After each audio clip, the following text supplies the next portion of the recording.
Hi guys, this is Speak About Digital, and in this video we'll show you a simple way how to add vertical divider in Notion.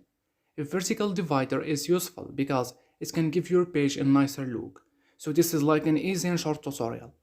However, Notion doesn't have a specific feature that will allow you to separate your contents with a line physically, but we are here to show you a trick that will do just that. The best thing about it is that it's super easy to create. Click on the New Page button on the bottom left-hand side of the Notion interface. If you already have a page you want to add a vertical divider to, go ahead and open that page.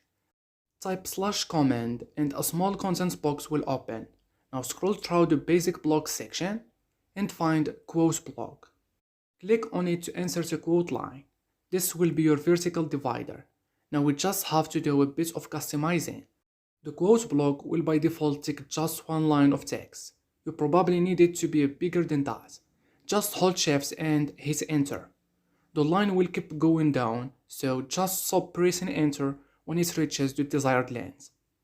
To move the vertical divider to the center of the page, just type some text in there and drag that content to the left of the divider line. Now you can write or insert new content blocks on both sides of the line. And that's it. So hopefully this video helped you out. If it did, you can click the like button, that helps a lot. Thank you and bye bye.